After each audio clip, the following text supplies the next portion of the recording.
ജീവിച്ചാൽ ക്രിസ്തുവിനായി, പ്രവർത്തിച്ചാൽ ക്രിസ്തുവിനായി, മരിച്ചാൽ ക്രിസ്തുവിനായി.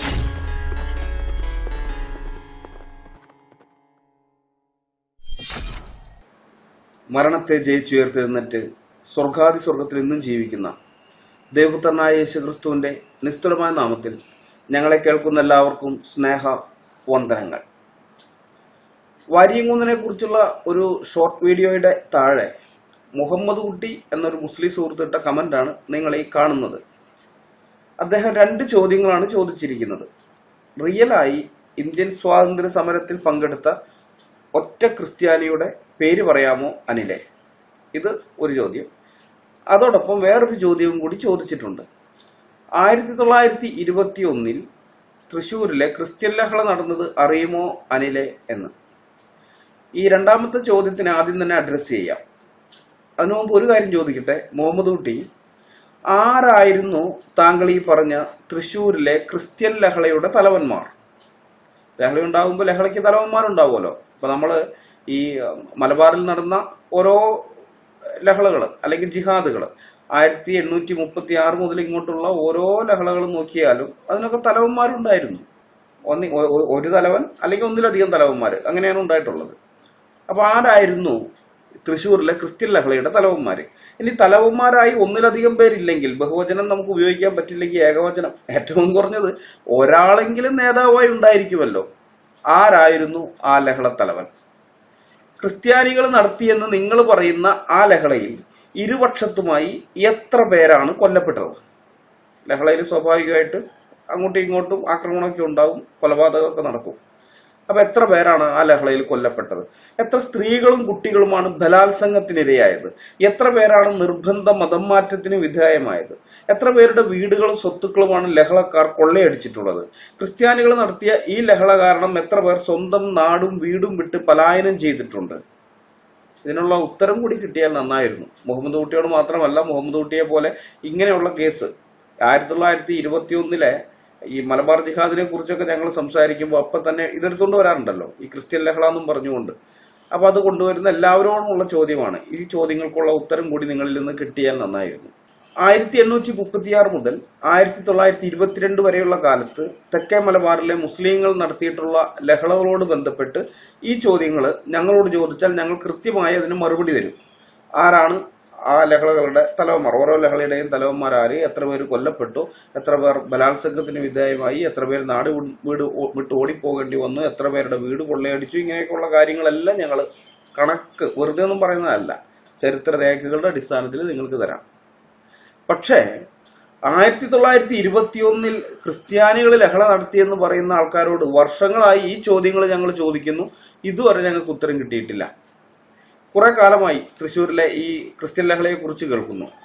ഇതുവരെയുള്ള എന്റെ അന്വേഷണത്തിൽ ആകെ ഒരാൾ മാത്രമേ ഈ ലഹളയെ കുറിച്ച്, അല്ലെങ്കിൽ ഇതൊരു ലഹളയാണ്, വലിയൊരു സംഭവമായിരുന്നു, കേരളത്തെ പിടിച്ചുകുലുക്കിയ ഒരു ലഹള എന്നുള്ള നിലയിലൊക്കെ ആകെ ഒരേ ഒരാൾ മാത്രമേ ഇത് റിപ്പോർട്ട് ചെയ്തിട്ടുള്ളൂ. അത് മോഴികുന്നത്ത് ബ്രഹ്മദത്തൻ നമ്പൂതിരിപ്പാടാണ്. ലഹള നടന്നതായി പറയപ്പെടുന്ന കാലം കഴിഞ്ഞ് 44 കൊല്ലത്തിന് ശേഷമാണ് അദ്ദേഹം ഈ ലഹളയെ കുറിച്ച് റിപ്പോർട്ട് ചെയ്തിരിക്കുന്നത്. മോഴികുന്നത്ത് ബ്രഹ്മദത്തൻ നമ്പൂതിരിപ്പാട് ഒരു പ്രാദേശിക കോൺഗ്രസ് നേതാവായിരുന്നു. ഗാന്ധിയുടെ നിർബന്ധപ്രകാരം ഖിലാഫത്ത് പ്രസ്ഥാനവുമായി കോൺഗ്രസ് സഹകരിച്ച് പ്രവർത്തിക്കുകയുണ്ടായി. ഈ ഖിലാഫത്ത് പ്രസ്ഥാനത്തിനകത്തുണ്ടായിരുന്നവരെല്ലാം ജിഹാദ് നടത്താൻ വേണ്ടി, ഇവിടെയുള്ള ഹിന്ദുക്കളോടും ക്രിസ്ത്യാനികളോടും ജിഹാദ് നടത്താൻ വേണ്ടി തക്കം നോക്കി നടക്കുന്ന ആളുകളായിരുന്നു. അതുകൊണ്ട് തന്നെ ഖിലാഫത്തിൽ ചേർന്ന മുസ്ലിങ്ങൾ ചെയ്തു കൂട്ടിയ ക്രൂരതകൾക്ക് പലപ്പോഴും കോൺഗ്രസ് നേതാക്കളും കൂടി ജയിലിൽ പോകേണ്ടി വന്നിട്ടുണ്ട്. അങ്ങനെ ജയിലിൽ പോയ ആളായിരുന്നു മോഴികുന്നത്ത് ബ്രഹ്മദത്തൻ നമ്പൂതിരിപ്പാട്. മലബാർ ജിഹാദിന്റെ പല നേതാക്കന്മാരെയും പ്രവർത്തകരെയും ബ്രിട്ടീഷുകാർ അറസ്റ്റ് ചെയ്ത് ജയിലിൽ അടച്ചിരുന്നത് കൊണ്ട് അവരുമായൊക്കെ ജയിലിൽ വെച്ച് അടുത്തിടപെടാൻ അദ്ദേഹത്തിന് സാധിച്ചിരുന്നു. അവരിൽ നിന്നും മലബാർ ലഹളയെക്കുറിച്ചുള്ള പല വിവരങ്ങളും അറിയാനും അദ്ദേഹത്തിന് സാധിച്ചിട്ടുണ്ട്. 1921 മലബാർ ജിഹാദിനെ കുറിച്ചുള്ള ഓർമ്മകൾ അദ്ദേഹം 44 കൊല്ലം കഴിഞ്ഞ് 1965 പുസ്തക രൂപത്തിൽ പ്രസിദ്ധീകരിക്കുകയുണ്ടായി. അതാണ് ഖിലാഫത്ത് സ്മരണകൾ എന്ന കൃതി. ഇതാണ് ഖിലാഫത്ത് സ്മരണകൾ. ഞാൻ കാണിക്കാം. ഈ പുസ്തകം ഖിലാഫത്ത് സ്മരണകൾ. ഇദ്ദേഹമാണ് മോഴികുന്നത്ത് ബ്രഹ്മദത്തൻ നമ്പൂതിരിപ്പാട്. ഇതാണ് ആ പുസ്തകം. ഞങ്ങളുടെ കൈവശമുണ്ട്. അപ്പൊ ഈ പുസ്തകത്തിലാണ് തൃശ്ശൂരിലെ ലഹളയെക്കുറിച്ച് എഴുതിയിട്ടുള്ളത്. പിന്നീട് ഈ പുസ്തകത്തെ അവലംബമാക്കി ധാരാളം പേർ തൃശ്ശൂരിലെ ക്രിസ്ത്യാനികൾ നടത്തിയെന്ന് പറയപ്പെടുന്ന ലഹളയെക്കുറിച്ച് എഴുതിയിട്ടുണ്ട്. പക്ഷെ റെഫറൻസ് മോഴികുന്നത്തിന്റെ പുസ്തകം തന്നെയാണ് എല്ലാവരും വെച്ച് കണ്ടിട്ടുള്ളത്. എന്ന് വെച്ചാൽ മോഴികുന്നം മാത്രമേ ഇത് കേരളത്തെ പിടിച്ചുകുലുക്കിയ ഒരു ലഹള, ക്രിസ്ത്യാനികൾ നടത്തിയ ലഹള എന്നുള്ള നിലയിൽ എഴുതിയിട്ടുള്ളൂ. അതും സംഭവം നടന്ന കാലത്തൊന്നും അല്ല, അതൊക്കെ കഴിഞ്ഞ് 44 കൊല്ലം കഴിഞ്ഞിട്ടാണ് അദ്ദേഹം അത് എഴുതുന്നത്. അപ്പൊ അതുകൊണ്ട് തന്നെ എത്ര പേര്, ഇപ്പൊ ഞാനൊരു സംഭവം കണ്ടു, ആ കണ്ടതിനെ കുറിച്ച് ഞാൻ 10 പേരോട് പറഞ്ഞു. ആ 10 പേര് അതിനെക്കുറിച്ച് എത്ര പുസ്തകങ്ങൾ എഴുതിയാലും എത്ര പേരോട് പറഞ്ഞാലും ആ നടന്നതായി പറയപ്പെടുന്ന സംഭവത്തിന് ആകെ യഥാർത്ഥത്തിൽ ഒരു റിപ്പോർട്ടറേ ഉള്ളൂ, അല്ലെങ്കിൽ ഒരു സാക്ഷിയേ ഉള്ളൂ, അത് ഞാനാണ്. മറ്റുള്ളവരെല്ലാം എന്നിൽ നിന്ന് കേട്ടിട്ടാണ് എഴുതിയിരിക്കുന്നത്. അതേപോലെ തന്നെ മോഴികുന്ന ഇങ്ങനെ എഴുതി വെച്ചു, അതിന്റെ പേരിൽ എത്ര പേരത് എഴുതി എന്ന് പറഞ്ഞാലും നമ്മൾ അന്വേഷിച്ച് ചെല്ലുമ്പോൾ അതിന്റെ സോഴ്സ് എന്ന് പറയുന്ന ഒറ്റൊരു വ്യക്തി മാത്രമാണ്. ഈ കലാപം നടന്നതായി പറയപ്പെടുന്ന, കലാപം നടന്നിട്ടില്ല, ചെറിയൊരു സംഘർഷം ഉണ്ടായെന്ന് മാത്രമേ ഉള്ളൂ. ആ സംഘർഷം ഉണ്ടായ സമയത്ത് അതിനെക്കുറിച്ച് തൃശ്ശൂരിൽ നിന്ന് പ്രസിദ്ധീകരിക്കുന്ന യോഗക്ഷേമം എന്ന് പറയുന്ന, അത് ബ്രാഹ്മൺസിന്റെ ഇടയിലുള്ള അവരുടെ പത്രമാണ്, ആ ജാതിയുടെ മുഖപത്രം എന്ന് പറയാവുന്ന ഒന്നാണ്. ഇപ്പോൾ അക്കാലത്ത് ഓരോരോ ജാതിക്കാർക്കോ അവരവരുടെ ജാതിക്കാരുടെ ഈ വാർത്തകൾ അറിയാൻ, സംഭവങ്ങൾ അവരുടെ ആളുകളുടെ ഇടയിലേക്ക് എത്തിക്കാനൊക്കെ ആയിട്ട് പത്രങ്ങളൊക്കെ ഉണ്ടായിരുന്നു. അപ്പൊ അതുപോലെയുള്ള ഒന്നാണ് യോഗക്ഷേമം എന്ന് പറയുന്നത്. അപ്പൊ യോഗക്ഷേമത്തില് ഇതിനെക്കുറിച്ച്, ഈ സംഘർഷത്തെക്കുറിച്ചൊക്കെ പറയുന്നുണ്ട്. അതല്ലാതെ ലഹളയായിട്ടൊന്നും അവർ പറഞ്ഞിട്ടൊന്നുമില്ല. മോഴികുന്നമാണ് അതിനെ വലിയൊരു ലഹള എന്നുള്ളതിലല്ല അവതരിപ്പിച്ചത്. തൃശ്ശൂർ ലഹള എന്നാണ് അദ്ദേഹത്തിന് ആ പുസ്തകത്തിലെ 2ാമത്തെ അധ്യായമായിട്ട് അത് വെച്ചിട്ടുണ്ട്, തൃശ്ശൂർ ലഹള എന്ന് പറഞ്ഞുകൊണ്ട്. 1921 തൃശ്ശൂരിൽ നടന്നതായി മോഴികുന്നത്ത് പറയുന്ന ലഹളയിൽ ഒരാൾ പോലും കൊല്ലപ്പെട്ടിട്ടില്ല, ഒരാൾ പോലും നിർബന്ധ മതം മാറ്റത്തിന് വിധേയമായിട്ടില്ല, ഒരാൾ പോലും ബലാത്സംഗത്തിനിരയായിട്ടില്ല, ഒരാൾ പോലും സ്വന്തം നാടോ വീടോ വിട്ട് ജീവരക്ഷയ്ക്കായി പലായനം ചെയ്യേണ്ടി വന്നിട്ടുമില്ല. ഞാൻ തൃശ്ശൂർക്കാരനാണ്. കാരണന്മാര് അവരുടെ ഓർമ്മയിലുള്ളതോ അല്ലെങ്കിൽ അവരുടെ മാതാപിതാക്കളിൽ നിന്നോ മറ്റൊക്കെ പറഞ്ഞു കേട്ടതോ ആയ പല കാര്യങ്ങളെക്കുറിച്ച് സംസാരിക്കുമ്പോൾ താല്പര്യത്തോടെ അത് കേട്ടിരിക്കുന്നത് എൻ്റെ കുട്ടിക്കാലം മുതലേ ഉള്ള ശീലമാണ്. ഒരിക്കൽ പോലും ക്രിസ്ത്യാനികൾ തൃശ്ശൂരിൽ നടത്തിയിട്ടുള്ള ലഹളയെക്കുറിച്ചുള്ള യാതൊരു വർത്തമാനവും ഈ പ്രായമായ ആളുകളിൽ നിന്ന്, കാരണന്മാരിൽ നിന്ന് ഞാൻ കേട്ടിട്ടില്ല. എന്നാൽ നിങ്ങൾ തെക്കൻ മലബാറിലെ പ്രായമായ ആളുകളോട് അന്വേഷിച്ചു നോക്ക്. മുസ്ലിങ്ങൾ അവിടെ ഉണ്ടാക്കിയ ലഹളയുടെ കാര്യവും അവരുടെ പൂർവികർ അന്ന് അനുഭവിച്ച കഷ്ടപ്പാടിന്റെ ചരിത്രവും അവർ നിങ്ങൾക്ക് പറഞ്ഞു തരും. അവിടെയുള്ള പ്രായമായവരോടൊക്കെ ചോദിച്ചാൽ അവർ പറഞ്ഞു തരും. അങ്ങനെയുള്ള എന്തെങ്കിലും ഒരു വിവരം ഈ ലഹളയെക്കുറിച്ച് ഞാനോ എൻ്റെ പരിചയത്തിലുള്ള തൃശ്ശൂർക്കാരോ ഞങ്ങളുടെ നാട്ടിലെ പ്രായമായവരിൽ നിന്ന് കേട്ടിട്ടില്ല. കാരണം ഞാനിത് ആദ്യം ഇത് വായിച്ച സമയത്ത് ഞാൻ പല ആളുകളോടും ഫോണിലൊക്കെ വിളിച്ച് ചോദിച്ചിരുന്നു, തൃശ്ശൂർക്കാർ തന്നെ, നമ്മുടെ സ്നേഹിതന്മാരായിരിക്കുന്നവരോട്, എടാ ഇങ്ങനെ ഒരു സംഭവം കേട്ടിട്ടുണ്ടോ? കാരണന്മാരെ എപ്പോഴെങ്കിലും ഒക്കെ സംസാരത്തിനിടയിൽ ഒരു ലഹളയെക്കുറിച്ച് ഇങ്ങനെ ഒരൊറ്റാള് കേട്ടിട്ടില്ല. മനസ്സിലായോ? പ്രായമായ ആൾക്കാർ, കാരണം ഇതൊരു സാധാരണ ഒരു പ്രാദേശിക സംഘർഷം മാത്രമായിരുന്നു, എല്ലായിടത്തും ഉണ്ടാകുന്നത് പോലെയുള്ള ഒരു ചെറിയ സംഘർഷം, അത്രയേ ഉള്ളൂ. അതിനെയാണ് ഇദ്ദേഹം ലഹളയായിട്ട് അവതരിപ്പിച്ചിരിക്കുന്നത്. മോഴികുന്നത്ത് ബ്രഹ്മദത്തൻ നമ്പൂതിരിപ്പാട് ഇല്ലാത്ത കാര്യം ഉണ്ടാക്കി പറഞ്ഞതാണെന്ന് ഞാൻ വിചാരിക്കുന്നില്ല. അവിടെ ഇല്ലാത്തൊരു കാര്യം പുള്ളി അങ്ങോട്ട് നുണയായിട്ട് പറഞ്ഞു, അങ്ങനെയൊന്നുമല്ല. തൃശ്ശൂരിലെ കത്തോലിക്കർ ഒരു വശത്ത്, ഹിന്ദുക്കൾ മറുവശത്തുമായിട്ട് എന്തോ കശപിശയൊക്കെ നടന്നിട്ടുണ്ട്, അത് ശരിയായിരിക്കാം. കത്തോലിക്കരിൽ നിന്നും ആക്രമണം ഉണ്ടാകുമോ എന്ന് ഭയന്ന ഹിന്ദുമത നേതാക്കന്മാർ മലബാറിൽ നിന്നും മുസ്ലിങ്ങളെ കൂലിക്ക് വരുത്തിയിട്ടും ഉണ്ടാകാം. അദ്ദേഹം അതാണ് പറയുന്നത്. മലബാറിൽ നിന്നും മുസ്ലിങ്ങളെയൊക്കെ വരുത്തി, ഹിന്ദു നേതാക്കന്മാർ വരുത്തി, അവർക്ക് വേണ്ടിയിട്ട് ഭക്ഷണത്തിന് തന്നെ 50-60 പറ അരി ചെലവായി, ഇങ്ങനെയൊക്കെ പറയുന്നുണ്ട്. അപ്പൊ അങ്ങനെയൊക്കെ ചെയ്ത് ആക്രമണം ഉണ്ടാവുകയാണെങ്കിൽ തിരിച്ചടിക്കാൻ വേണ്ടി, കത്തോലിക്കാരെ തിരിച്ചടിക്കാൻ വേണ്ടിയിട്ടാണ് മുസ്ലിങ്ങളെ വരുത്തിയത്. പക്ഷേ അങ്ങനെയൊന്നും സംഭവിച്ചിട്ടില്ല എന്ന് ആ പുസ്തകത്തിൽ അദ്ദേഹം പറയുന്നുണ്ട്. അന്ന് രാത്രി ഇരു വിഭാഗത്തിലെ നേതാക്കന്മാരും പ്രസിഡന്റും ദിവാനും ഒക്കെ കൂടി നടത്തിയ ഒരു ചർച്ച. അതായത് ഇങ്ങനെ ആൾക്കാർ വരാൻ തുടങ്ങി, മുസ്ലിങ്ങൾ മലബാർ മേഖലയിൽ നിന്ന് തൃശ്ശൂരേക്ക് ഇങ്ങനെ ട്രെയിനിൽ വന്നുകൊണ്ടേയിരിക്കുകയാണ്, വലിയ ജനക്കൂട്ടമായി, ആയിരക്കണക്കിന് വരുന്ന ആളുകൾ വന്നിരിക്കുന്നതൊക്കെ അറിഞ്ഞപ്പോൾ പ്രസിഡന്റും ദിവാനും ഒക്കെ കൂടി ഇടപെട്ട് ചർച്ച നടത്തി 2 കൂട്ടരും പിന്മാറുകയാണ്. ഈ പ്രശ്നങ്ങളിൽ നിന്നെല്ലാം, ഈ ഒരു സംഘർഷത്തിൽ നിന്ന് 2 കൂട്ടരും പിന്മാറാൻ തീരുമാനിക്കുകയും മലബാറിൽ നിന്ന് വിളിച്ചു വരുത്തിയ മുസ്ലിങ്ങളെ നല്ല വാക്കൊക്കെ പറഞ്ഞ് തിരിച്ചു അയക്കുകയും ചെയ്തു. ഇതൊക്കെയാണ് സംഭവിച്ചത്. അദ്ദേഹം പറയുന്നുണ്ട് അങ്ങനെയാണെന്നുള്ളത്. പക്ഷെ ഒരു ലഹള അങ്ങനെയൊന്നും നടന്നില്ല, ഒരു ചെറിയ സംഘർഷം ഉണ്ടായിട്ടേ ഉള്ളൂ. അപ്പൊ ഈ മോഴികുന്നത്തിന് ഈ ലഹളയെക്കുറിച്ചുള്ള അറിവ് കിട്ടിയിരിക്കുന്നത് ഖിലാഫത്ത് സ്മരണകൾ പേജ് 26 പറയുന്നുണ്ട്. തൃശ്ശൂർ ലഹള എന്ന അധ്യായം അവസാനിക്കുന്നത് ആ പാരഗ്രാഫിലാണ്. ആ പാരഗ്രാഫിൽ അതുള്ളത്. പട്ടാമ്പിയിൽ നിന്നും ഈ ലഹളയ്ക്ക് പോയവർ ഇന്നും പട്ടാമ്പിയിലുണ്ട്, അവർ പറഞ്ഞ വർത്തമാനമാണിത് എന്നാണ് അദ്ദേഹം എഴുതിയിരിക്കുന്നത്. അതായത് 1921 തെക്കൻ മലബാറിൽ മാപ്പിളമാർ നടത്തിയ മലബാർ ജിഹാദിന്റെ കാര്യത്തിലേതുപോലെ മോഴികുന്നത്തിന് നേരിട്ട് അറിയാവുന്ന അല്ലെങ്കിൽ അദ്ദേഹം ദൃക്സാക്ഷിയായിട്ടുള്ള ഒരു കാര്യമല്ല ഇത്. തൃശ്ശൂരിലെ ഹിന്ദുക്കൾക്ക് വേണ്ടി ക്രിസ്ത്യാനികളോട് ജിഹാദ് നടത്താൻ പട്ടാമ്പിയിൽ നിന്നും പോയ മുസ്ലിങ്ങൾ പറഞ്ഞ കാര്യമാണ് ഒരു വലിയ ലഹള എന്ന വിധത്തിൽ അദ്ദേഹം രേഖപ്പെടുത്തി വെച്ചിട്ടുള്ളത്. ഇപ്പൊ പോയ ആളുകൾ സ്വാഭാവികമായിട്ടും പെരുപ്പിച്ചു പറയും, വലിയൊരു സംഭവമാണ്, ഞങ്ങളൊക്കെ ചെന്നതോടുകൂടി അവർ പേടിച്ചു അടങ്ങി, ഞങ്ങൾ മടങ്ങി പോന്നു, അങ്ങനെയൊക്കെ പറഞ്ഞിട്ടുണ്ടായിരിക്കും, സ്വാഭാവികമാണ്. അപ്പൊ അദ്ദേഹം ആ രീതിയിലാണ് അദ്ദേഹം അതിനെ രേഖപ്പെടുത്തി വെച്ചിരിക്കുന്നത്. എന്തുകൊണ്ടായിരിക്കും അദ്ദേഹം അങ്ങനെ ചെയ്തതെന്ന് ഞാൻ ആ ഭാഗം വായിച്ച സമയത്ത് തന്നെ കുറെ ആലോചിച്ചതാണ്. ഒരു ചെറിയ പ്രാദേശിക സംഘർഷത്തെ ഒരു വലിയ ലഹളയാക്കിയിട്ടൊക്കെ അദ്ദേഹം ഇങ്ങനെ അവതരിപ്പിച്ചത് എന്തുകൊണ്ടായിരിക്കുമെന്ന്. ആ പുസ്തകം മുന്നോട്ട്, ഈ പുസ്തകം ഖിലാഫത്ത് സ്മരണകൾ എന്ന് പറയുന്ന ഈ പുസ്തകം തുടർന്ന് വായിച്ചു പോയി കഴിഞ്ഞപ്പോഴാണ്, മുന്നോട്ട് പോയപ്പോഴാണ് എനിക്ക് കാര്യം മനസ്സിലായത്. അദ്ദേഹം ഒരു ബാലൻസിങ്ങിന് ശ്രമിച്ചതാണ്. കാരണം ഈ ജിഹാദിന്റെ, മലബാർ ജിഹാദിലെ മുസ്ലിങ്ങൾ ചെയ്തതായിട്ടുള്ള ക്രൂരതകൾ അത് പലതും അദ്ദേഹം തുറന്ന് എഴുതുന്നുണ്ട്. അപ്പൊ അങ്ങനെയൊക്കെ എഴുതി കഴിയുമ്പോൾ ഉണ്ടാകുന്ന പ്രശ്നങ്ങളെ കുറിച്ച് അദ്ദേഹത്തിന് അറിയാം എന്തൊക്കെയായിരിക്കും എന്നുള്ളത്. ഞാനൊരു ഉദാഹരണം പറയുകയാണെങ്കിൽ 1921 മലബാർ ജിഹാദ് നടന്ന കഴിഞ്ഞ ഉടനെ തന്നെ ഈ ചരിത്രമൊന്നും രേഖപ്പെടുത്തപ്പെടാതിരിക്കാൻ മുസ്ലിങ്ങൾ കുറെ ശ്രമിച്ചതാണ്. മലബാർ ജിഹാദികള് ഹിന്ദുക്കളെ ബലം പ്രയോഗിച്ച് മതം മാറ്റിയിട്ടുണ്ട് എന്നുള്ള സത്യം തുറന്നു പറഞ്ഞതിന് അന്നത്തെ പ്രദേശ് കോൺഗ്രസ് പ്രസിഡന്റായിരുന്ന KP കേശവമേനോന്റെ വീടിന് നേരെ കല്ലേറുണ്ടായിട്ടുണ്ട്. നിർബന്ധ മതം മാറ്റം നടന്നു എന്ന് ഇനി പറഞ്ഞാൽ കൊന്നുകളയുമെന്നുള്ള ഭീഷണിപ്പെടുത്തൽ വരെ അദ്ദേഹം അനുഭവിക്കേണ്ടി വന്നിട്ടുണ്ട്. KP കേശവമേനോന്റെ ആത്മകഥയുണ്ട്, ഇതാണ് പുസ്തകം, അതും ഞങ്ങളുടെ കൈവശമുണ്ട്, കഴിഞ്ഞ കാലം. ആ പുസ്തകത്തിനകത്ത് ആത്മകഥയിൽ അദ്ദേഹം ആ ഭാഗം വിവരിക്കുന്നുണ്ട്. ഞാൻ അത് വായിക്കാം. ലഹള സ്ഥലങ്ങളിൽ നടന്നതും നടക്കാത്തതുമായ കാര്യങ്ങൾ നിറവും തരവും മാറ്റി മറ്റുള്ളവരോട് പറയുന്നത് പലരുടെയും പതിവായി. ഇടുങ്ങിയ സാമുദായിക മനസ്ഥിതി സംഭവങ്ങളെ അവയുടെ തനി നിറത്തിൽ കാണുന്നതിന് തടസ്സമായി നിന്നു.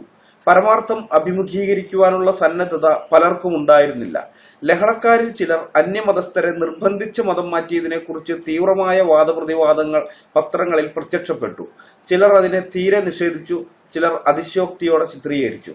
ഈ വാദപ്രതിവാദത്തിലൊന്നും കോൺഗ്രസുകാർ സംബന്ധിച്ചില്ല. സൂക്ഷ്മമായ വിവരങ്ങൾ ശേഖരിച്ച് അവയെ രേഖപ്പെടുത്തി വെക്കുക മാത്രമാണ് അവർ ചെയ്തിരുന്നത്. നിർബന്ധിച്ചു മതം മാറ്റൽ ലഹള സ്ഥലങ്ങളിൽ നടന്നിരുന്നുവെങ്കിൽ അതിനെപ്പറ്റി കോൺഗ്രസ് സെക്രട്ടറി പറയുമായിരുന്നു. ആ തരത്തിലുള്ള പ്രസ്താവന പ്രസിദ്ധപ്പെടുത്തി കാണാത്തതുകൊണ്ട് മതം മാറ്റൽ കഥ വെറും കെട്ടുകഥയാണ് എന്ന് ഒരു ലേഖകൻ മദിരാശിയിലെ ഹിന്ദു പത്രത്തിൽ എഴുതി. അതിന് ഒരു മറുപടി പലരും കോൺഗ്രസ് സെക്രട്ടറിയിൽ നിന്ന് പ്രതീക്ഷിച്ചു. അന്ന് കേരള സംസ്ഥാന കോൺഗ്രസ് കമ്മിറ്റി സെക്രട്ടറി ആയിരുന്ന എനിക്ക് ആ സന്ദർഭത്തിൽ മൗനം ദീക്ഷിക്കുക സാധ്യമല്ലാതായി. എന്റെ അറിവിൽപ്പെട്ട ചില സംഗതികൾ അപ്പോൾ വെളിപ്പെടുത്തേണ്ടി വന്നു. നിർബന്ധത്തിന്മേൽ മതം മാറേണ്ടി വന്ന ചിലർ കോൺഗ്രസ് ആഫീസിൽ വന്ന് പറഞ്ഞ വിവരം രേഖപ്പെടുത്തി വെച്ചിരുന്നു. ആ ലേഖകന്റെ ലേഖനത്തിന് മറുപടിയായി എന്റെ അറിവിൽപ്പെട്ട പരമാർത്ഥം ഞാൻ വെളിപ്പെടുത്തി. അത് ചിലരെ കുപിതരാക്കുമെന്ന് എനിക്കറിയാമായിരുന്നു. ഹിന്ദു പത്രത്തിൽ എന്റെ ലേഖനം പ്രസിദ്ധപ്പെടുത്തിയതിന്റെ പിറ്റേ ദിവസമുണ്ടായ സംഭവം പ്രസ്താവ്യമാണ്. രാത്രി 9 മണിക്ക് ഭക്ഷണം കഴിഞ്ഞ് ഞാനും കുടുംബാംഗങ്ങളും കോൺഗ്രസ് ആഫീസിന്റെ മുകളിൽ ഇരിക്കുകയായിരുന്നു. കുട്ടികൾ ഉറങ്ങി. നിലാവുള്ള രാത്രി. വടക്ക് ഭാഗത്തു നിന്ന് ഒരു കല്ല് വന്ന് ജനലിന്മേൽ വീണു. ശബ്ദം കേട്ട് ഞെട്ടി എന്താണെന്നറിയുവാൻ ഉള്ളിലേക്ക് പോകുമ്പോഴേക്ക് മറ്റൊരു കല്ല് പുറത്തു വന്ന് വീണു. അങ്ങനെ 4-5 പ്രാവശ്യം കല്ല് വന്ന് വീഴുന്നത് കേട്ടു. ചാത്തുക്കുട്ടി നായർ താഴത്തു നിന്ന് മുകളിലേക്ക് ഓടി വന്നു. ആരാണത് എന്ന് വരാന്തയിൽ നിന്നുകൊണ്ട് ഉറക്കെ 1-2 പ്രാവശ്യം വിളിച്ചു ചോദിച്ചു. ആളെ എങ്ങും കണ്ടില്ല. കല്ല് മാത്രം പല ഭാഗത്തു നിന്നും തുരുതുരെ വന്ന് വീണുകൊണ്ടിരുന്നു. സ്വല്പം അകലെ നിന്നു വന്ന എയറായിരുന്നു. 2-3 ആളുകൾ ഓരോ സ്ഥലത്തു നിന്ന് എറിഞ്ഞതായി തോന്നി. ഏകദേശം 10 മിനിറ്റ് നേരം അത് നിലനിന്നു. ശബ്ദം കേട്ട് കുട്ടികൾ ഉണർന്ന് പുറത്തേക്ക് വന്നു. വരാന്തയിൽ നിൽക്കുന്നത് രക്ഷയില്ലെന്ന് കണ്ട് ഞങ്ങൾ അകത്തേക്ക് പോയി. കല്ല് വീഴുന്ന ശബ്ദവും ചാത്തുക്കുട്ടി നായരുടെ ഒച്ചയും അയൽവാസികൾ കേട്ടു. അവർ പുറത്തേക്ക് വന്നു. 4 ഭാഗവും തിരച്ചിൽ തുടങ്ങി. അപ്പോഴേക്കും കല്ലെറിഞ്ഞവർ ഓടിപ്പോയി. പിറ്റേ ദിവസം തപാൽ വന്നപ്പോൾ ചില ഊമക്കത്തുകൾ അതിലുണ്ടായിരുന്നു. നിർബന്ധിച്ച് മതം മാറ്റൽ നടന്നിട്ടുണ്ടെന്ന് ഞാൻ പത്രത്തിൽ പ്രസിദ്ധപ്പെടുത്തിയതിന് എന്നെ ആക്ഷേപിച്ചുകൊണ്ടുള്ള കത്തുകളായിരുന്നു അവ. വെടിവെച്ച് കൊല്ലുമെന്നും വെട്ടിക്കൊല്ലുമെന്നും കൂടി ചിലർ എന്നെ ഭീഷണിപ്പെടുത്തി. സത്യാവസ്ഥ വിവരിച്ചുകൊണ്ടുള്ള ആ പ്രസ്താവന ചിലരെ എത്രമാത്രം ക്ഷോഭിപ്പിച്ചു എന്നറിയുവാൻ മറ്റൊരവസരം കൂടിയുണ്ടായി. മേൽ വിവരിച്ച സംഭവം നടന്ന് കുറെ ദിവസം കഴിഞ്ഞതിന് ശേഷം രാജഗോപാലാചാരി കോഴിക്കോട്ട് വന്നു. അപ്പോഴേക്ക് പട്ടാള ഭരണം അവസാനിച്ചിരുന്നു. പൊതുയോഗങ്ങൾ കൂടുന്നതിനുണ്ടായിരുന്ന തടസ്സങ്ങൾ നീങ്ങിയിരുന്നു. ക്ഷയിച്ചുപോയ ഹിന്ദു മുസ്ലിം മൈത്രി പുനഃസ്ഥാപിക്കുകയെന്ന ഉദ്ദേശത്തോടു കൂടിയാണ് രാജഗോപാലാചാരി വന്നത്. ലഹളയ്ക്ക് ശേഷം അത് അദ്ദേഹത്തിന്റെ ആദ്യത്തെ സന്ദർശനമായിരുന്നു. എന്റെ ഒരുമിച്ചാണ് അദ്ദേഹം താമസിച്ചത്. രാജഗോപാലാചാരി കോഴിക്കോട്ടെത്തിയ ദിവസം വൈകുന്നേരം കടൽപ്പുറത്ത് ഒരു പൊതുയോഗം കൂടി. അദ്ദേഹത്തോട് ഒന്നിച്ച് യോഗത്തിൽ പങ്കെടുക്കുവാൻ ഞാനും പോയിരുന്നു. ഞങ്ങൾ യോഗസ്ഥലത്തെത്തിയപ്പോൾ ജനക്കൂട്ടത്തിൽ നിന്ന് കൂക്കുവിളി തുടങ്ങി. അത് എന്നെ ഉദ്ദേശിച്ചായിരുന്നു. എന്റെ പത്രപ്രസ്താവനയിലുള്ള പ്രതിഷേധം. രാജഗോപാലാചാരിയുടെ പ്രസംഗം കഴിഞ്ഞ് ഞാൻ പ്രസംഗിക്കുവാൻ എഴുന്നേറ്റു. 5 മിനിറ്റ് നേരം ഒരു വാക്കുപോലും പറയുവാൻ എന്നെ അനുവദിച്ചില്ല. ക്ഷമിച്ചിരിക്കുവാൻ സദസ്യരോട് രാജഗോപാലാചാരി ചെയ്ത അഭ്യർത്ഥന വെറുതെയായി. ഞാൻ പിന്നെയും ശ്രമിച്ചു. മതം മാറ്റത്തെപ്പറ്റി ഈയിടെ ഞാൻ പ്രസിദ്ധപ്പെടുത്തിയ ലേഖനമാണ് നിങ്ങളുടെ ഈ ക്ഷമകേടിന് കാരണമെന്ന് എനിക്കറിയാം. കൂക്കുവിളി കൊണ്ടോ അസഭ്യവാക്കുകൾ കൊണ്ടോ നടന്ന സംഭവം ഇല്ലാതാക്കുവാൻ സാധിക്കുകയില്ല. അത് വാസ്തവമാണെങ്കിൽ മേലിൽ അത്തരത്തിലുള്ള സംഭവങ്ങൾ കൂടാതെ കഴിക്കുവാനായിരിക്കണം രാജ്യത്തെയും സമുദായത്തെയും സ്നേഹിക്കുന്നവർ ശ്രമിക്കേണ്ടത്. കേട്ടുകേൾവിയിൽ നിന്ന് പുറപ്പെടുവിച്ച പ്രസ്താവനയല്ല അത്. മതം മാറ്റപ്പെട്ടവരെ കണ്ട് വിവരങ്ങൾ ചോദിച്ചറിഞ്ഞതിന് ശേഷം അത് പ്രസിദ്ധം ചെയ്യുന്നത് ആവശ്യമാണെന്ന് തോന്നുകയാലാണ് ഞാൻ അങ്ങനെ ചെയ്തത്. അതിലെനിക്ക് പശ്ചാത്താപമില്ല. ഈ പരമാർത്ഥം അറിഞ്ഞിട്ടും നിങ്ങൾ പ്രദർശിപ്പിക്കുന്ന പരിതാപകരമായ മനോഭാവമാണ് എന്നെ വേദനപ്പെടുത്തുന്നത്. നിരുത്തരവാദികളായ ചിലരുടെ നീചപ്രവൃത്തി അസന്നിഗ്ധമായ നിലയിൽ ആക്ഷേപിക്കേണ്ടത് സമുദായ നേതാക്കന്മാരുടെ കടമയാണ്. ഇതായിരുന്നു ഞാൻ പറഞ്ഞതിന്റെ ചുരുക്കം. ആ പ്രസംഗത്തിനിടയിൽ ശബ്ദമുണ്ടാകാതിരുന്നില്ല. ഇടയ്ക്കിടെ അതിനെ തടസ്സപ്പെടുത്തുവാനുള്ള ശ്രമവും ഉണ്ടായി. എനിക്ക് പറയുവാനുള്ളത് ഒരുവിധം പറഞ്ഞ് അവസാനിപ്പിച്ചു. അത് കുഴപ്പമുണ്ടാക്കിയവരെ തൃപ്തിപ്പെടുത്തിയെന്ന് തോന്നുന്നില്ല. എന്നാൽ പറയുവാനുള്ളത് തുറന്നു പറഞ്ഞുവെന്ന സമാധാനം എനിക്കുണ്ടായി. KP കേശവമേനോൻ, കഴിഞ്ഞ കാലം, പേജ് 111 മുതൽ 113 വരെ. നിരുത്തരവാദികളായ ചിലരുടെ നീചപ്രവൃത്തി അസന്നിഗ്ധമായ നിലയിൽ ആക്ഷേപിക്കേണ്ടത് സമുദായ നേതാക്കന്മാരുടെ കടമയാണ് എന്നുള്ള കേശവമേനോന്റെ സംസാരത്തിൽ നിന്നും ഇസ്ലാം മതത്തിനെ പറ്റി ഒരു ചുക്കും അദ്ദേഹത്തിന് അറിയില്ല എന്ന് മനസ്സിലായി കാണുമല്ലോ. ഖിലാഫത്ത് നേതാക്കന്മാരെ സംബന്ധിച്ച് മലബാർ ജിഹാദികൾ നടത്തിയ കൊലയും കൊള്ളയും കൊള്ളിവെപ്പും നിർബന്ധ മതം മാറ്റവും നിരുത്തരവാദികളായ ചിലരുടെ നീചപ്രവൃത്തിയല്ല, ഖുർആനിൽ കൽപ്പനയുള്ളതും മുഹമ്മദ് പഠിപ്പിച്ചു കൊടുത്തിട്ടുള്ളതുമായ അവരുടെ മതത്തിന്റെ പുണ്യപ്രവൃത്തിയാണ്. അതിനെ ആക്ഷേപിക്കാൻ ഇസ്ലാമിലെ ഏത് നേതാവിനാണ് ധൈര്യം വരിക? നബിചര്യ പിന്തുടർന്നതിന്റെ പേരിൽ മുസ്ലിങ്ങളെ ആക്ഷേപിക്കാൻ ഏതെങ്കിലും ഒരു ഇസ്ലാമിക നേതാവിന് ധൈര്യം വരുമോ? അവർ അതിനെ സപ്പോർട്ട് ചെയ്യുകയുള്ളൂ, ഒരിക്കലും തള്ളിപ്പറയില്ല. മുഹമ്മദ് പഠിപ്പിച്ച വെള്ളം ചേർക്കാത്ത ഒറിജിനൽ ഇസ്ലാം മതത്തിന്റെ സെറ്റപ്പ് എന്താണെന്ന് അറിയാത്തവന്മാര് മാത്രമേ മലബാർ ജിഹാദികളുടെ പ്രവൃത്തികളെ തള്ളിപ്പറയണമെന്ന് മുസ്ലിം നേതാക്കന്മാരോട് ആവശ്യപ്പെടുകയുള്ളൂ. ഇതോടൊപ്പം ഒരു കാര്യം കൂടി ചേർത്ത് ചിന്തിക്കേണ്ടതുണ്ട്. മലബാർ ജിഹാദികൾ മലബാറിലെ ഹിന്ദുക്കളെ നിർബന്ധിത മതപരിവർത്തനം നടത്തിയെന്നുള്ള കാര്യം KP കേശവമേനോൻ മലയാളം പത്രത്തിലല്ല എഴുതിയത്. കേരളത്തിലെ ഏതെങ്കിലും ഒരു സ്ഥലത്ത്, കോഴിക്കോടുന്നോ തിരുവനന്തപുരത്തുനിന്നോ കൊച്ചിന്നോ കോട്ടയത്തുനിന്നോ ഒക്കെ പ്രസിദ്ധീകരിക്കുന്ന ഏതെങ്കിലും മലയാള പത്രത്തിലൊന്നുമല്ല. ദി ഹിന്ദു എന്ന ഇംഗ്ലീഷ് പത്രത്തിലാണ് അത് പ്രസിദ്ധീകരിച്ചു വന്നത്. ആ ലേഖനം പ്രസിദ്ധീകരിച്ചു വന്നതിന്റെ പിറ്റേന്ന് തന്നെ അദ്ദേഹത്തിന്റെ വീടിന് കല്ലെറിഞ്ഞ മുസ്ലിങ്ങളും അദ്ദേഹത്തിന്റെ പ്രസംഗം തടസ്സപ്പെടുത്തിയ മുസ്ലിങ്ങളും ഇംഗ്ലീഷ് പത്രങ്ങൾ വായിക്കുന്നവരുമൊന്നുമല്ല, സാധാരണക്കാരായ മുസ്ലിങ്ങളാണ്. മലയാളം പോലും അന്നത്തെ ബഹുഭൂരിപക്ഷം മുസ്ലിങ്ങൾക്കും വായിക്കാൻ അറിയുമായിരുന്നില്ല. അറബി മലയാളമാണ് അവർക്കറിയാവുന്നത്. അതായത് ഭാഷ മലയാളമാണ്, പക്ഷെ ലിപി അറബി. ഇപ്പൊ ഇന്ന് മംഗ്ലീഷ് അങ്ങനെയാണല്ലോ.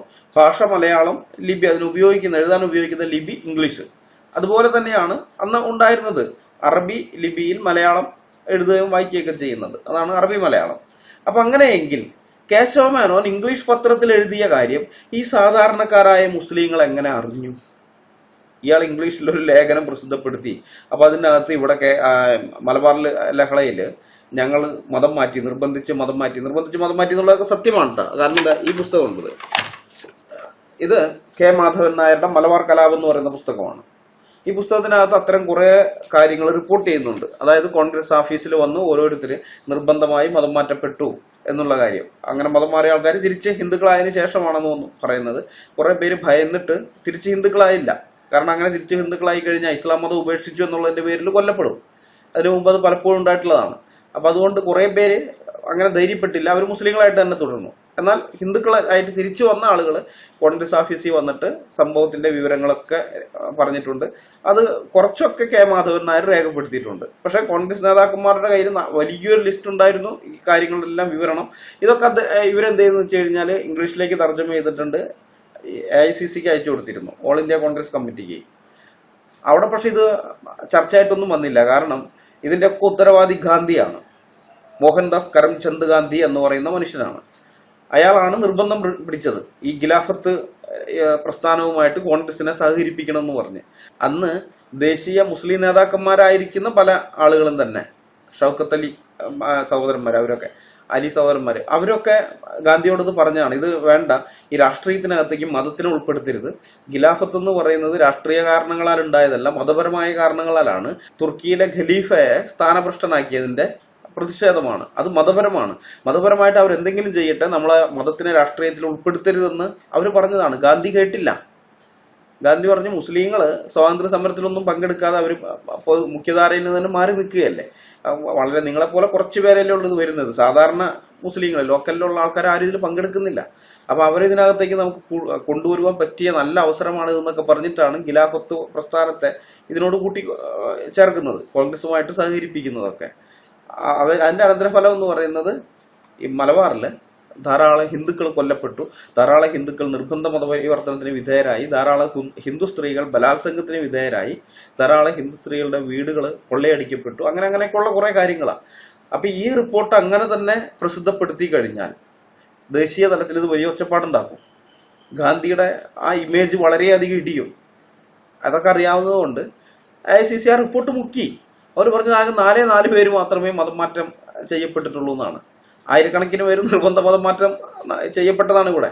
അത് പല ആളുകൾ, അംബേദ്കറും ആനി ബെസന്റും അടക്കമുള്ള പല ആൾക്കാരും റിപ്പോർട്ട് ചെയ്തിട്ടുള്ളതാണ് അതൊക്കെ. എന്നിട്ടാണ് ഇവരിങ്ങനെ പറഞ്ഞൊഴിഞ്ഞത്. അപ്പൊ ഏതായാലും ഇതിന്റെ അകത്ത് ഈ മലബാർ കലാപം എന്ന് പറയുന്ന പുസ്തകത്തിന്റെ അകത്ത് K. മാധവൻ നായർ അത്തരം കുറെ ഇൻസിഡൻസ് കൊടുക്കുന്നൊക്കെ ഉണ്ട്. അപ്പൊ ഈ കാര്യം പറഞ്ഞു വന്നത്, ഇംഗ്ലീഷ് പത്രത്തിൽ എഴുതിയ ഈ കാര്യം സാധാരണക്കാരായ മുസ്ലിങ്ങൾ എങ്ങനെ അറിഞ്ഞു? അവർക്ക് ഇംഗ്ലീഷ് ഒന്നും വായിക്കാൻ അറിഞ്ഞൂടാ. ഉത്തരം വളരെ സിമ്പിൾ ആണ്. ഇംഗ്ലീഷ് അറിയാവുന്ന മുസ്ലിം നേതാക്കന്മാരാണ് അണികളെ പിരികേറ്റി വിട്ടത്. മനസ്സിലായോ? ഇംഗ്ലീഷ് അറിയാവുന്ന മുസ്ലിം നേതാക്കന്മാർ ഇത് വായിച്ചിട്ട് ഇത് വലിയ പ്രശ്നമാകും, ഭാവിയിൽ ഇത് ദോഷം ചെയ്യും എന്ന് മനസ്സിലാക്കിയിട്ട് അവരാണ് ഈ അണികളെ പിരികേറ്റി വിട്ടത്. അതേ നേതാക്കന്മാരെ വേദിയിലിരുത്തിയിട്ട് അവരോടാണ് KP കേശവമേനോൻ പറയുന്നത്, നിരുത്തരവാദികളായ ചിലരുടെ നീചപ്രവൃത്തി അസന്നിഗ്ധമായ നിലയിൽ ആക്ഷേപിക്കേണ്ടത് നിങ്ങൾ സമുദായ നേതാക്കന്മാരുടെ കടമയാണെന്ന്. പാവം കേശവമേനോൻ അറിയില്ലല്ലോ ഇവന്മാരാണ് സാധാരണക്കാരായ മുസ്ലിങ്ങളെ പിരികേറ്റി വിട്ടിരിക്കുന്നതെന്ന്. അന്ന് ജിഹാദ് നടത്താനായാലും ഇന്ന് എന്റെ വീടിന് കല്ലെറിയാനായാലും അല്ലെങ്കിൽ കോൺഗ്രസ് ഓഫീസിന് കല്ലെറിയാനായാലും ഒക്കെ ഇവന്മാരാണ് ഈ അണികളെ പിരികേറ്റി വിട്ടതെന്നുള്ളത് KP കേശവമേനോൻ അറിഞ്ഞുകൂടാ. ഇന്നും ഇതേ അവസ്ഥ തന്നെയാണ് നിലനിൽക്കുന്നത്.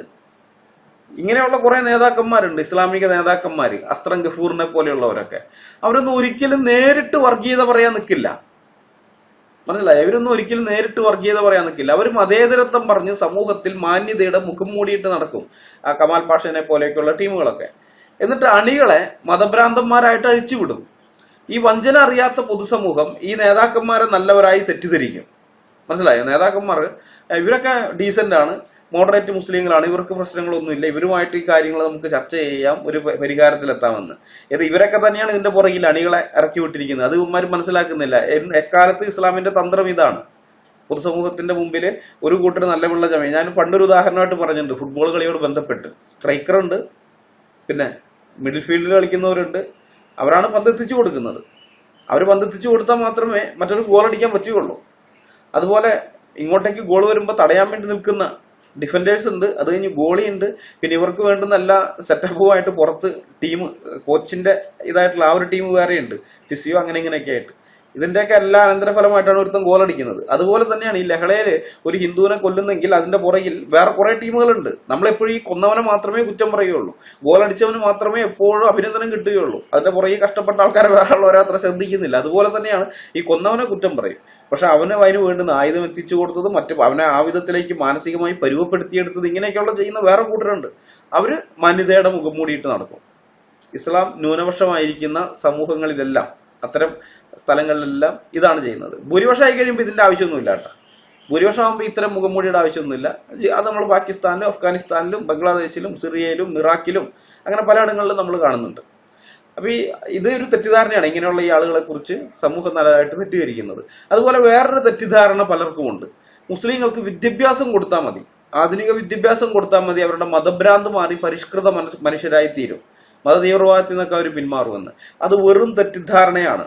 ഒസാമ ബിൻ ലാദൻ എഞ്ചിനീയർ ആയിരുന്നു, ഐമൻ അൽ സവാഹിരി മെഡിക്കൽ ഡോക്ടർ ആയിരുന്നു, അബൂബക്കർ അൽ ബഗ്ദാദി PhD സ്കോളർ ആയിരുന്നു.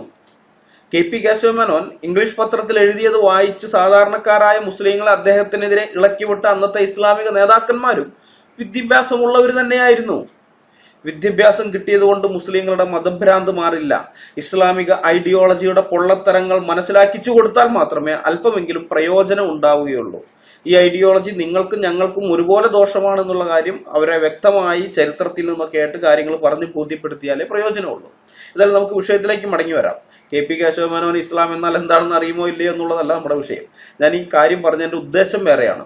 ബ്രിട്ടീഷ് പട്ടാളം മലബാർ ജിഹാദ് അടിച്ചമർത്തി ചില ദിവസങ്ങൾക്കുള്ളിൽ മലബാർ ജിഹാദിൽ നടന്ന നിർബന്ധ മതം മാറ്റത്തെക്കുറിച്ചുള്ള കാര്യങ്ങൾ സത്യസന്ധമായ വിധത്തിൽ അന്നത്തെ കോൺഗ്രസ് പ്രസിഡന്റായിരുന്ന KP കേശവമേനോൻ പറഞ്ഞപ്പോൾ ഇതായിരുന്നു അവസ്ഥ. മലബാർ ജിഹാദിന്റെ ക്രൂരതകൾ അനുഭവിച്ച ജനങ്ങൾക്ക്, ഹിന്ദുക്കളും ക്രിസ്ത്യാനികളുമായിരിക്കുന്ന ജനങ്ങൾക്ക് അതിന്റെ ശാരീരിക വേദന പോലും മാറിയിട്ടുണ്ടാവില്ല. അവരുടെ ദേഹത്തിലെ മുറിവുകൾ പോലും ഉണങ്ങിയിട്ടുണ്ടാകില്ല. അത്രമാത്രം ഈ സംഭവം നടന്നതിനോട് തൊട്ടടുത്ത സമയത്താണ് കേശവമേനോൻ ഇക്കാര്യം പറഞ്ഞത്. എന്നിട്ടും അദ്ദേഹത്തിന് നേരിടേണ്ടി വന്നത് ഇങ്ങനെയുള്ള സംഗതികളാണ്. അപ്പൊ പിന്നെ മലബാർ ജിഹാദ് നടന്ന് 44 കൊല്ലങ്ങൾക്ക് ശേഷം ഇത് നടന്നിരുന്ന പല കാര്യങ്ങളും ആളുകൾ മറക്കുകയോ അല്ലെങ്കിൽ മറന്നുപോവുകയല്ല, മനഃപൂർവ്വം മറപ്പിച്ചത് എന്ന് വെച്ചാൽ ഇതെല്ലാം പുറത്തു വരാത്ത വിധത്തിൽ ചരിത്രത്തെ തമസ്കരിച്ചുകൊണ്ട് പുതിയ ചരിത്രം മുസ്ലിങ്ങൾ ഇപ്പൊ തന്നെ കുറെ ഉണ്ടാക്കിയിട്ടുണ്ട്. അതുകൊണ്ടാണ് ഇവരൊക്കെ ഈ വാര്യംകുന്നിനെ പോലെയൊക്കെയുള്ള ഈ മതഭീകരവാദികൾ ഇന്ന് വലിയ സ്വാതന്ത്ര്യ സമര സേനാനികളായിട്ട് അവർ ചിത്രീകരിച്ചുകൊണ്ടിരിക്കുന്നത്. അതങ്ങനെ മാറിക്കൊണ്ടിരിക്കുകയാണ്. ഇനിയും കുറെ നാൾ മുന്നോട്ട് പോകുമ്പോൾ അത് കൂടുതൽ സംഭവിക്കുകയുള്ളൂ.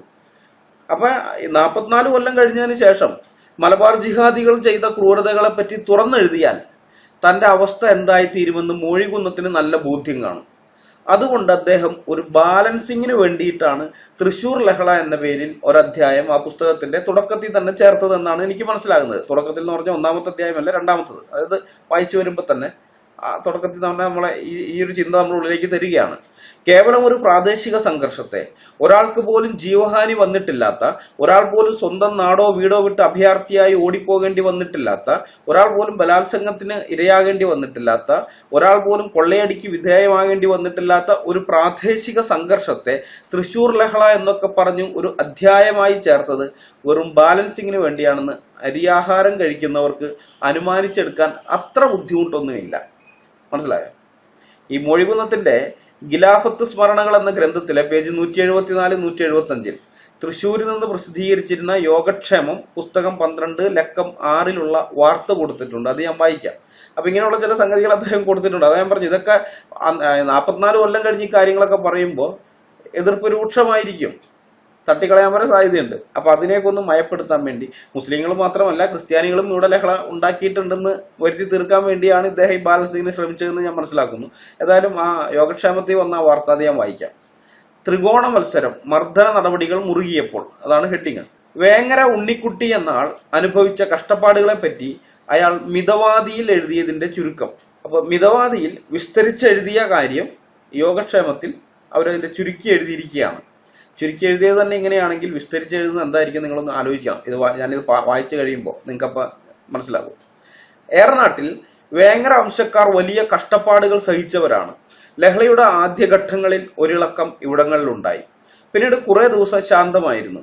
ഈ നവംബർ ആദ്യം മുതൽ ലഹള വീണ്ടും തുടങ്ങി. 6-ാം തീയതി ആയപ്പോഴേക്കും പരസ്യമായി വെട്ടിക്കൊല്ലാൻ തുടങ്ങി. 7-ാം തീയതി രാത്രി അടുത്തുള്ള അനേകം കുടുംബക്കാർ, കുട്ടികളും വൃദ്ധന്മാരും സ്ത്രീകളും പുരുഷന്മാരും മറ്റും കൂടി 125ഓളം പേർ ചേർന്ന് ഒരു സംഘമായി അറിയല്ലൂർക്ക് പുറപ്പെട്ടു. മാപ്പിളമാർ കണ്ടെങ്കിലോ എന്നായിരുന്നു വലിയ ഭയം. കുട്ടികൾ വല്ലാതെ കരയുന്നുമുണ്ട്. ആ സമയത്ത് ഇരുട്ടത്ത് പോകുന്നതിനേക്കാൾ ഭയമായിരുന്നു മാപ്പിളമാരെ. എടുക്കാവുന്ന സാധനങ്ങളെല്ലാം എടുത്തിട്ടുമുണ്ട്. അങ്ങനെ കുറെ പോയി പനമ്പുഴ കടവ് വരെ എത്തി. അപ്പോൾ മുൻഭാഗത്തുള്ളവരിൽ നിന്നും അയ്യോ കൊല്ലരുതേ കൊല്ലരുതേ എന്ന നിലവിളി കേൾക്കുന്നു. ഞാൻ ഏകദേശം സംഘത്തിന്റെ മധ്യത്തിലായിരുന്നു. ഇത് കേട്ടപ്പോഴാണ് 150ഓളം മാപ്പിളമാർ മുൻവശത്തു നിന്ന് ആക്രമണം തുടങ്ങിയിരിക്കുന്നു എന്നറിഞ്ഞത്. ഞങ്ങൾ പിന്തിരിഞ്ഞ് ഓട്ടം തുടങ്ങി. അപ്പോഴേക്കും പിൻവശത്തു നിന്നും ആക്രമണം തുടങ്ങി. സ്ത്രീയെന്നോ വൃദ്ധനെന്നോ കുട്ടിയെന്നോ ഭേദമില്ലാതെ വെട്ടി തുണ്ടമാക്കിയിരുന്നു. വെട്ടുകൊണ്ട് ചാവാനാവാതെ നിലവിളിക്കുന്നവരുടെ നിലവിളി കേൾക്കവയ്യ. നായിന്റെ മക്കളെ എങ്ങോട്ടാ പോകുന്നത്, വെട്ടിക്കളയനടാ എന്ന് അട്ടഹസിക്കുന്നു. വെട്ടുന്ന കൂട്ടത്തിൽ തലയ്ക്കും കഴുത്തിനും കൈപ്പടത്തിനും ഓരോ വെട്ട് എനിക്കും കിട്ടി. അതോടുകൂടി ഞാനും ഓടി. കുട്ടികളുടെയും സ്ത്രീകളുടെയും ഒക്കെ മൃതദേഹങ്ങളിൽ കൂടിയാണ് ഞാൻ ഓടിയത്. 100 പേരിൽ കുറയാതെ ചത്തുവീണു. എല്ലാവരുടെയും പണ്ടവും പാത്രവും പണവും കൊണ്ടുപോയി. മരിക്കാത്തവർ പിടഞ്ഞു കരയുന്നു. നിരത്തിൽ ചോരപ്രളയം തന്നെ. ഓടുമ്പോൾ എനിക്ക് ബോധമില്ല. ഞാൻ അടുത്തുള്ള പുഴയിൽ ചാടി ചാവാനൊരുങ്ങി. ഞാൻ ഭ്രാന്ത് പിടിച്ച് ഒരു ചാട്ടം ചാടി. പക്ഷെ വീണ ദിക്കിൽ നിലയുണ്ട്. തണുപ്പ് കിട്ടിയപ്പോൾ എനിക്ക് കുറച്ച് തന്റേടം വന്നു. ഉടനെ ഞാൻ കരപറ്റി. ആ വഴി ഞാൻ പരപ്പനങ്ങാടി വന്നു. ഞാൻ അവിടെ കിടന്നു. നാട്ടുകാരനായ കാവൽക്കാരൻ എന്നെ കോഴിക്കോട്ട് ആസ്പത്രിയിൽ കൊണ്ടുവന്നു. ഇപ്പോൾ ആശുപത്രിയിലാണ്. ഖിലാഫത്ത് സ്മരണകൾ പേജ് 174, 175. ബ്രിട്ടീഷുകാർ ഭരിക്കുന്ന സമയത്ത് ഇതാണ് ഹിന്ദുക്കളോടുള്ള മുസ്ലിങ്ങളുടെ നിലപാടെങ്കിൽ മുസ്ലിം ഭരണാധികാരികൾ ഭരിച്ചിരുന്ന കാലത്ത് ഈ മുസ്ലിങ്ങൾ എങ്ങനെയായിരിക്കും ഹിന്ദുക്കളോട് ഇടപെട്ടതെന്ന് ഊഹിക്കാവുന്നതല്ലേ ഉള്ളൂ. ഈ ഉത്തരേന്ത്യയില് BJPക്കൊക്കെ വോട്ട് കിട്ടി ഇന്ന് മോദി പിന്നെ അധികാരത്തിൽ വരുന്നത് നമ്മളെല്ലാം അതിനെ എതിർക്കുന്നതാണ്. കാരണം മതം പറഞ്ഞുകൊണ്ട് വർഗീയത പറഞ്ഞ് വോട്ട് പിടിക്കുന്നത് ശരിയല്ല. രാഷ്ട്രീയത്തിൽ അങ്ങനെ ചെയ്യാൻ പാടില്ല. നമ്മളതിനെ ശക്തമായിട്ട് എതിർക്കുന്നവരാണ്. പക്ഷെ മോദി വർഗീയത പറയുമ്പോൾ അവർക്ക് വോട്ട് കിട്ടുന്നതിന്റെ കാരണം എന്താണെന്ന് നിങ്ങളൊന്ന് ചിന്തിച്ചു നോക്കണം. ഈ ചരിത്രമൊക്കെ തലമുറകളിലൂടെ പാട്ടുരൂപത്തിലും മറ്റുമൊക്കെ ആയിട്ട് കൈമാറ്റം ചെയ്യപ്പെട്ടു വന്നിട്ടുള്ളതാണ്. അവിടെയുള്ള ഹിന്ദുക്കളിൽ പലർക്കും അറിയാം മുമ്പ് ഇങ്ങനെയൊക്കെയാണ് ചെയ്തിട്ടുള്ളതെന്ന്, ഈ ഇസ്ലാമിക ഭരണകാലത്ത് ചെയ്തിട്ടുള്ളത്. അംബേദ്കർക്ക് അത് വളരെ വ്യക്തമായിട്ട് തുറന്നു എഴുതിയിട്ടുണ്ട് എങ്ങനെയൊക്കെയാണ് അനുഭവിച്ചിരുന്നതെന്നുള്ളതൊക്കെ. അതിന്റെയൊക്കെ അനന്തരഫലമാണ് ഇപ്പൊ ആ രീതിയിൽ ഹിന്ദുക്കളുടെ രക്ഷകനായിട്ട് ആ പുള്ളി അവതരിച്ച് നമുക്കറിയാം ഒരു രക്ഷയില്ല, ഹിന്ദുക്കളും എല്ലാവരോടെ കിടന്ന് കഷ്ടപ്പെടുകയാണ്, അത് വേറെ കാര്യം. പക്ഷെ എന്നാലും അയാൾ അങ്ങനെ അവതരിപ്പിക്കുമ്പോൾ അയാൾക്കൊക്കെ വോട്ട് കിട്ടുന്നതിന്റെ കാരണം ഇതുപോലെയുള്ള സംഭവങ്ങളാണ് ഇത് അന്ന് അവിടെ നടന്നിട്ടുള്ളത്. കേരളത്തിൽ കുറച്ചേ ഉള്ളൂ, തെക്കൻ മലബാറിൽ മാത്രമാണ് അത് പ്രധാനമായി നടന്നിട്ടുള്ളതെങ്കിൽ ഉത്തരേന്ത്യയിൽ എല്ലാ സ്റ്റേറ്റിലും ഉണ്ട്. എല്ലാ സ്റ്റേറ്റിലും ഇതിന്റെയൊക്കെ തിക്തഫലം അനുഭവിച്ചിട്ടുള്ളവരാണ്. അപ്പൊ അതുകൊണ്ട് ഇവർ ഈ മോദിക്ക് കുത്തുന്നത് അല്ലെങ്കിൽ താമരയ്ക്ക് അവർ കുത്തുന്നതിൽ വലുതായിട്ട് അവരെ കുറ്റം പറയാനൊന്നും പറ്റുകയില്ല. ഈ ചരിത്രബോധം അവരെ പിന്തുടരുന്നുണ്ട്. അങ്ങനെ ഒരു വസ്തുത അതിനകത്തുണ്ട്. നമ്മൾ എപ്പോഴും മനസ്സിലാക്കണം, ഈ മുസ്ലിങ്ങൾ ഇരവാദ കരച്ചിലിന്റെ ഉസ്താദുമാരാണ്. ചെയ്യാനുള്ളതൊക്കെ അവന്മാർ ചെയ്തു വെക്കും, തിരിച്ചടി കിട്ടുമ്പോൾ കിടന്ന് മോങ്ങലാണ്. ഇപ്പൊ തന്നെ നമുക്കറിയാലോ ഇസ്രായേലിലെ ഒക്കെ ഒക്ടോബർ 7-ാം തീയതി പോയിട്ട് വെറുതെ ഒരു കാര്യമില്ലാതെ അവരെ ചൊറിഞ്ഞു. ഇപ്പം എന്തൊരു കരച്ചിലാ ഇസ്രായേൽ കുഞ്ഞുങ്ങളെ കൊല്ലുന്നതെന്ന്. ഇവന്മാര് കുഞ്ഞുങ്ങളെ കൊന്നിട്ട് ഫ്രിഡ്ജിനകത്ത് എടുത്തു വെച്ചിട്ടുണ്ട്. ഈ മുസ്ലിങ്ങള് ഒക്ടോബർ 7-ാം തീയതി പോയിട്ട് കൈക്കുഞ്ഞുങ്ങളെ ഫ്രിഡ്ജിനകത്ത് കൊള്ളണമെങ്കിൽ എത്ര ഫ്രീസറിനകത്തൊക്കെ കൊന്നിട്ട്, പിന്നെ അതല്ലാതെ ഓവനിൽ വെച്ച് പുഴുങ്ങിയിട്ടുണ്ട്. ഞാൻ ഫോട്ടോസൊക്കെ കണ്ടതാ അതിന്റെ ഫോട്ടോസ്. ഇതൊന്നും പബ്ലിക് മീഡിയയിൽ വരില്ല, ബ്ലർ ചെയ്തിട്ടൊക്കെ വരുള്ളൂ. എന്നാൽ പോലും അത് പൂർണ്ണമായിട്ട് ഇടുകയില്ല. നമ്മൾ ഇങ്ങനെയുള്ള ആളുകളുമായി ബന്ധപ്പെട്ടിട്ടുള്ള വാട്സാപ്പ് ഗ്രൂപ്പ് വിദേശികളൊക്കെ ഉള്ളതാണ്. അപ്പൊ ഇസ്രായേല് പല ഇത്തരം ഫോട്ടോകള് നയതന്ത്ര പ്രതിനിധികൾക്ക് പല രാജ്യങ്ങളിൽ നിന്നുള്ളവരൊക്കെ ഇസ്രായേലിനെ എതിർത്തൊക്കെ വന്നു കഴിഞ്ഞപ്പോൾ ഇത്തരം വീഡിയോസ് ഫോട്ടോസ് ഒക്കെ കൊടുത്ത് അതോടെയാണ് ഇവർ മിണ്ടാതായത്. ലോകരാജ്യങ്ങൾ പണ്ടൊക്കെയാണെങ്കിൽ ഇസ്രായേലിനെതിരെ എന്തൊക്കെ ഉണ്ടായതിനിപ്പോൾ മിണ്ടുന്നില്ല. കാരണം ഇവർ നടത്തിയ ആ ക്രൂരതകളുടെ വ്യക്തമായ ചിത്രം ഓരോ രാജ്യത്തിന്റെയും നേതാക്കന്മാരുടെ കയ്യിലുണ്ട്, അവർക്കത് കിട്ടിയിട്ടുണ്ട്. അപ്പൊ അങ്ങനെയുള്ള അടുത്തു നിന്നൊക്കെ ലീക്കായി വരുന്ന പത്രപ്രവർത്തകരും മറ്റും മുഖാന്തരമൊക്കെ എങ്ങനെയെങ്കിലൊക്കെ ലീക്കായി വരുന്ന സാധനങ്ങൾ അതൊക്കെ വരുന്ന വാട്സാപ്പ് ടെലഗ്രാം ഗ്രൂപ്പുകളൊക്കെ ഉണ്ട്. അപ്പൊ അത്തരം ഗ്രൂപ്പുകളിൽ നിന്നൊക്കെയാണ് ഞാൻ ഈ ഫോട്ടോ കണ്ടത്. ഞാൻ കുറച്ചേ കണ്ടുള്ളൂ, ഫുള്ളൊന്നും കാണാൻ പറ്റിയില്ല. ഭയങ്കര മാനസിക പ്രയാസമാണ് അത് കാണാൻ, ഭയങ്കര ബുദ്ധിമുട്ടാണ്. അപ്പൊ അങ്ങനെയുള്ളതൊക്കെ കണ്ടു കഴിഞ്ഞപ്പോൾ നമുക്കറിയാം എന്താണെന്നുള്ളത്. അതുകൊണ്ടൊക്കെ തന്നെയാണ് ഇസ്രായേൽ ഇതൊക്കെ ചെയ്യുമ്പോൾ അതിനെതിരെയൊക്കെ സംസാരിച്ച് പലരും വരുമ്പോൾ ഞങ്ങൾ അതിനെ എതിർക്കുന്നത്. നിങ്ങളായിട്ട് തുടങ്ങി വെച്ചതല്ലേ, വല്ല കാര്യം ഉണ്ടായിരുന്ന, വല്ല ആവശ്യം ഉണ്ടായിരുന്ന? ഇല്ല, ഒരാവശ്യം ഉണ്ടായിരുന്നില്ല. ഇപ്പൊ പറയും നൂറ്റാണ്ടുകളായിട്ട് അവിടെ അധിവസിച്ച് വന്നിരുന്നവരുടെ പിന്മുറക്കാർ അങ്ങനെയൊക്കെ ചുമ്മാ തള്ളാണ്. നൂറ്റാണ്ടുകളായിട്ട് അങ്ങനത്തെ ഒന്നുമില്ല. നൂറ്റാണ്ടുകളായി അവിടെ അധിവസിച്ച് വന്നിരുന്നത് ക്രിസ്ത്യാനികളാണ്, ദ്രൂസുകളാണ്, അതുപോലെ ബദൂവിയൻസ് ആണ്. അല്ലാണ്ട് ഇവർ ഈ പറയുന്ന ഇന്നത്തെ പലസ്തീനികൾ എന്ന് പറഞ്ഞ ടീമുകളൊന്നുമല്ല.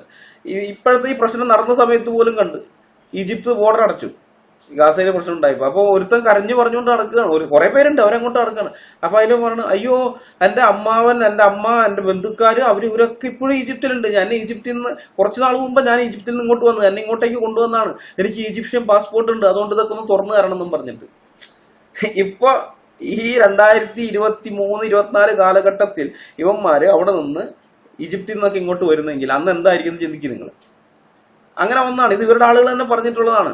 ഞങ്ങള് ഈജിപ്ഷ്യൻ വേരുള്ളവരാണ്, ഞങ്ങൾ സൗദി വേരുള്ളവരാണ്, ഞങ്ങൾ യമനികളാണ്, ഞങ്ങൾ പലസ്തീനികളാണ്, ഞങ്ങൾ അറബികളാണെന്നൊക്കെ പറയുന്ന ഇവരുടെ നേതാക്കന്മാർ തന്നെ പറയുന്ന വീഡിയോസൊക്കെ ഉണ്ട്. ഇവരോട് ജിഹാദ് നടത്താം, ഇസ്രായേലിനോട് ജിഹാദ് നടത്താൻ വേണ്ടി ചുറ്റുപാടുള്ള രാജ്യങ്ങളിൽ നിന്ന് വന്നവരാ. അത് സാധിച്ചില്ല. ഇസ്രായേൽ തിരിച്ചടിച്ച് അത് ഇല്ലാതാക്കി കളഞ്ഞു. ആ കലിപ്പ് ഇപ്പോഴും ഉണ്ട്. അതിങ്ങനെ അവരുടെ മക്കള് മറ്റൊരു അവിടുന്ന് പോകുന്നു, അവര് പിന്നെ തിരിച്ചെടുത്തില്ല വന്നവരെ. അതുപോലെ ജോർദാനിൽ നിന്ന് പലയിടങ്ങളിൽ നിന്ന് വന്നത്, സിറിയയിൽ നിന്ന് തിരിച്ചെടുത്തില്ല, സ്വന്തം രാജ്യത്തേക്ക് തിരിച്ചു പോകാൻ പറ്റാണ്ടായി. അങ്ങനെ അവർ അവിടെ തന്നെ താമസിക്കേണ്ടി വന്നു. അങ്ങനെ പലസ്തീനികളായതാ. ചരിത്രം കുറെ ഉണ്ട് പറയാനാണെങ്കിൽ. അപ്പൊ ഏതായാലും അതൊന്നല്ല നമ്മുടെ വിഷയം. ഞാൻ പറഞ്ഞത് ഇതെല്ലായിടത്തും ഈ ഇരുവാദ കരച്ചിലുള്ളതാണ് ഇവന്മാരുടെ. ഈ ഞങ്ങൾ ഇടുന്ന ഷോർട്സ് വീഡിയോകളുടെ കീഴിൽ എന്നെയും എന്റെ മാതാപിതാക്കളെയും പച്ചത്തെറി വിളിക്കുന്ന മലബാർ പ്രദേശത്തുള്ള മുസ്ലിങ്ങളോട് എനിക്ക് പറയാനുള്ളത്, നിങ്ങളുടെയൊക്കെ പൂർവികർ ഇസ്ലാം സ്വീകരിച്ചത് ഇത്തരം അവസ്ഥയിലൂടെ കടന്നു പോകേണ്ടി വന്നതുകൊണ്ടാണ്. ഇപ്പോ കുറച്ചു മുമ്പ് വായിച്ചല്ലോ യോഗക്ഷേമത്തിൽ നിന്നുള്ള കാര്യം. അങ്ങനെയൊക്കെയാണ്.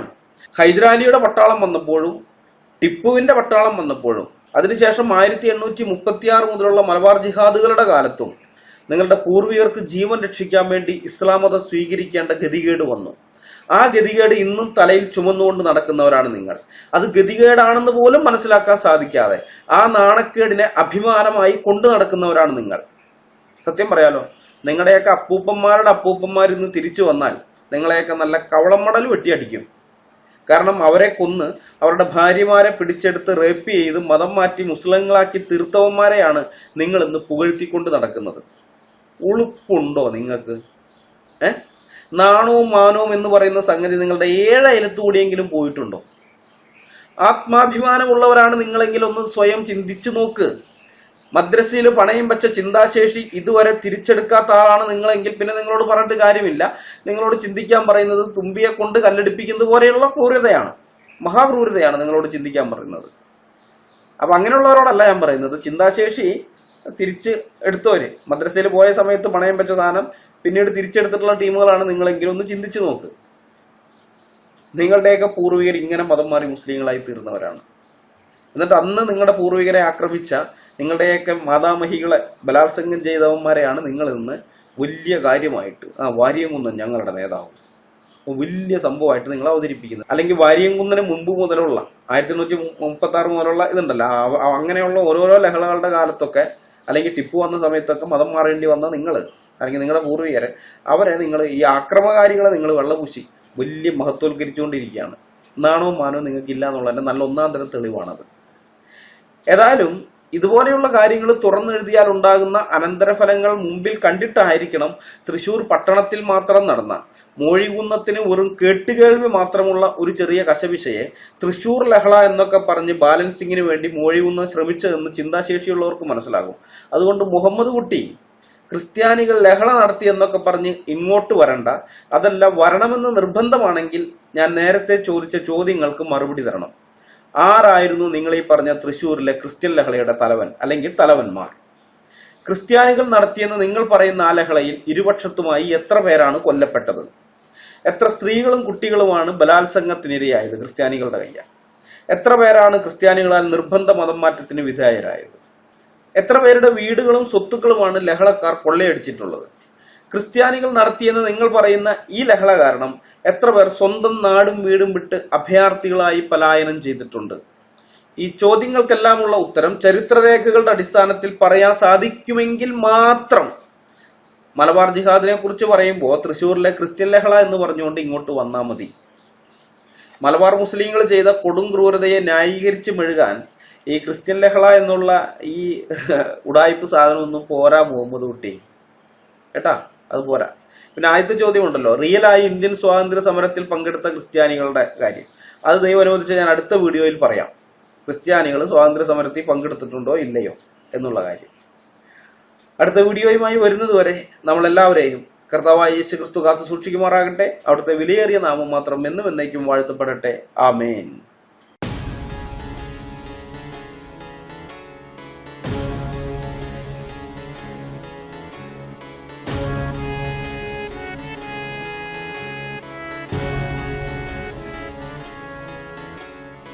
ജീവിച്ചാൽ ക്രിസ്തുവിനായി, പ്രവർത്തിച്ചാൽ ക്രിസ്തുവിനായി, മരിച്ചാൽ ക്രിസ്തുവിനായി.